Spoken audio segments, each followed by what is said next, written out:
Magandang araw mga kapatid. Ngayon ay araw ng Linggo, March 24, 2024.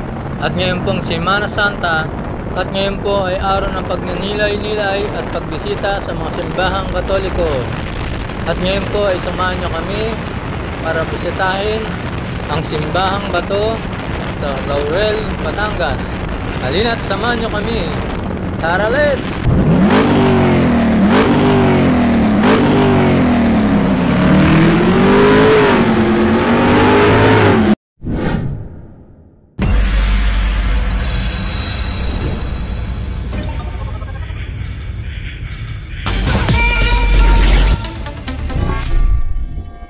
Para po sa mga nais magtungo sa simbahang bato, siguraduhin lamang po natin na nasa kondisyon ang ating sarili, ganoon din ang ating sasakyan.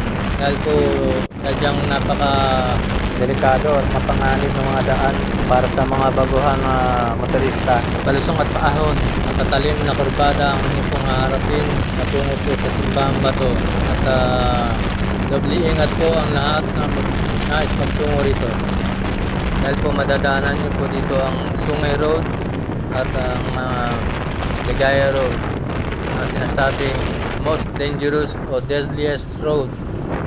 Kaya po kailangan natin ng doble ingat. Ang may papayo ko po ay kung baguhan po kayo sa pag-drive o baguhan kayo sa inyong sasakyan, ay siguraduhin yung gamay nyo na ang inyong mga hawak na sasakyan at may experience na rin po kayo sa pagmamaneho, dahil po hindi po advisable ito sa mga baguhang rider or motorista. Kaya po kailangan po natin laging mag-iingat at lagi natin tatandaan na ang ating buhay ay mahalaga.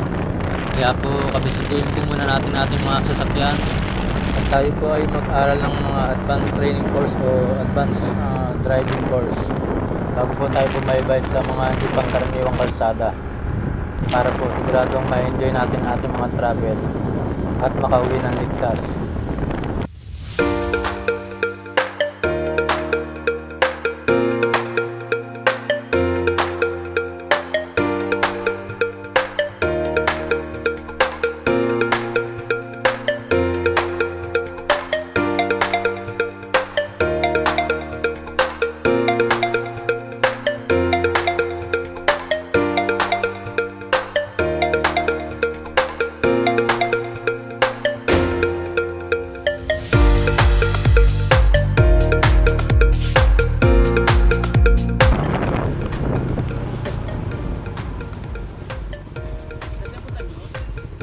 Sa simbahan po. Doon po ay nagbayad po tayo ng 5 pesos per head na environmental fee.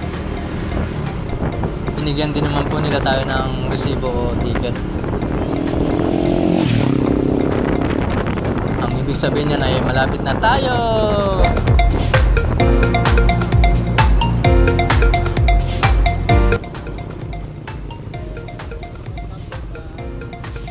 Meron po.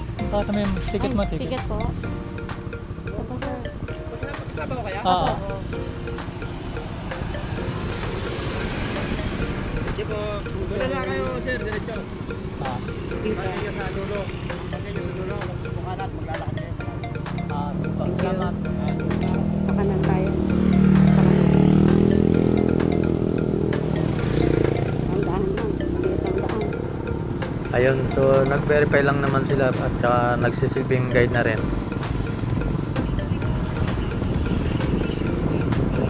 Ito pala may falls oh.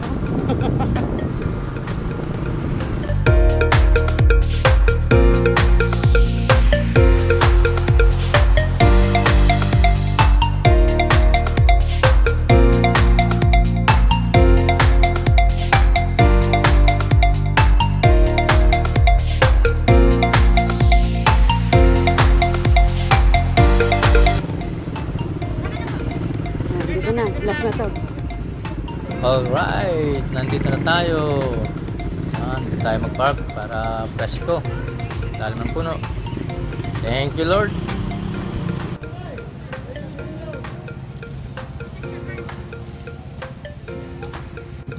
Ayan, maraming tao ngayon dahil linggo at siyempre Semana Santa, maraming mga deboto o mga namamanata. Meron nga rin po kaming nakasabay ng mga RSAP Cavite. Ando na sila, nauna na sa chapel o sa church.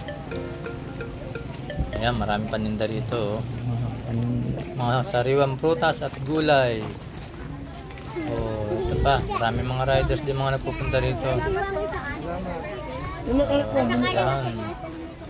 Patatamis niya, sigurado.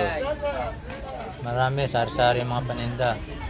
Kaya kung gusto niyo magbigay ng mga o magdala ng pasalubong, ayan.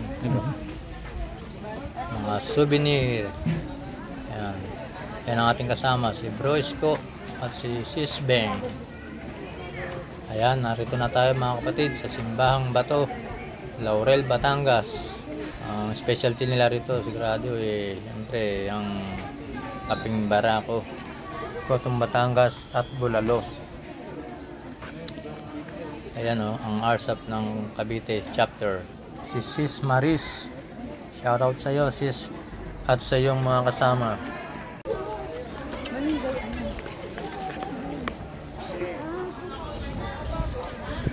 Nakakatulog na.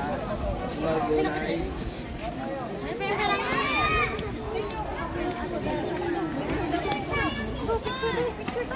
Marami rin tayong kasip dito.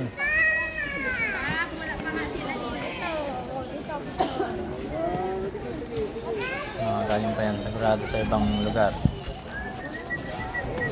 Yan, mga namamanata. Dami rin mga RSAP, ano. Ang laki ng kuwebang to. Ibang klaseng simbahan, ano. Likas na kuweba. Ginawa nilang simbahan. Napaka-unique. Marami ding punong kahoy, lalo na itong puno ng balite na siya nagbibigay lilim sa labas ng simbahan. Kaya kahit na mainit ang panahon o tirik ang araw, hindi ka mainitan o maapektuhan. Mas presko dulot ng mga punong ito. Ayon sa kasaysayan ng simbahang batong ito o kuwebang simbahan na tinatawag nilang simba-simbanan, noong unang panahon ay napapalibutan ito ng mga matataas na punong kahoy at tinitira nito ng mga mailap na hayop tulad ng kwago, paniki, kabag, ahas at iba pa. At silungan din ito ng mga hayop tulad ng baka, kabayo, kambing at iba pa tuwing panahon ng tagulan. At nagdaan ang mahabang panahon noong 1972 hanggang 1973 ay nagkaroon ng samahan ng mga kursilista dito sa Barangay San Gabriel at napagkasunduan nila na magtayo ng isang kapilya upang maging simbolo ng kanilang pananampalataya. At ito'y sinangguni kay Reverend Father Bienvenido Maranya na siya noong kura paroko ng simbahang ito. At si Ginoong Emilio Maristela naman ang may-ari ng right of way ng simbahang batong ito. At noong March 16, 1974 nila sinimulan linisin ito. At noong May 6, 1974, idinaos naman nila ang unang Thanksgiving Mass. At noong December 24, 1974, idinaos ang Blessing Mass bilang pagkilala na ito ay isang ganap ng simbahan. Kung kaya't hanggang sa ngayon ay patuloy itong dinarayo ng mga deboto at mga namamanata.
dito po sa simbang ito, meron po akong kakibang karanasan na naramdaman habang ako nagdarasal at nananalangin sa pagtitirik ko ng kandila.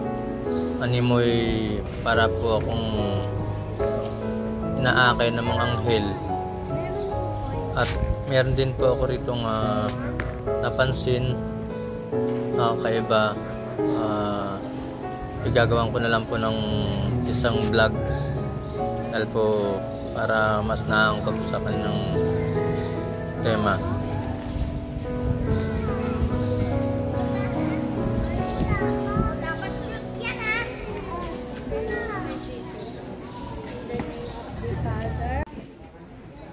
Yan, dito tayo kakain ng pananghalian. Ang malamig na halo-halo. Tamang-tamang ngayon ang init. Ano bang mga kakain natin dito? Ayan, naghihintay kami dito dahil fully book ang kanilang pesto.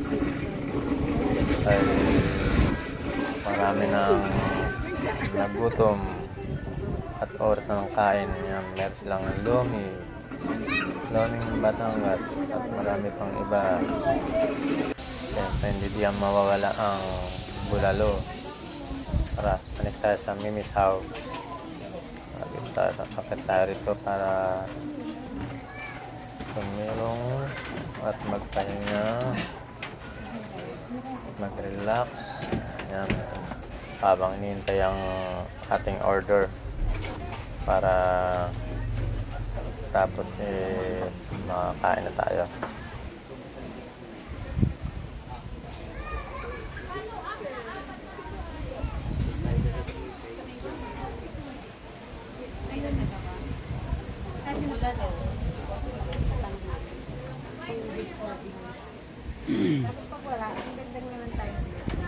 Ito lang ang in-order namin.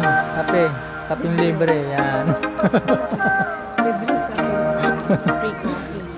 Kapeng ba? Barako yan.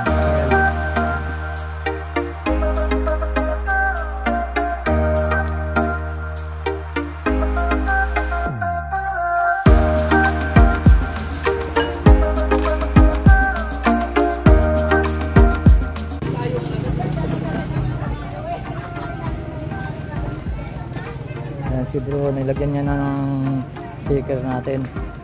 Wala tayong... Wala, kay ano lang. Sarsap lang bro. Kay ano, sumbungan ng bayan. Para... Matrasta. Ito lang yung may lalagay doon. Sayang. Tama.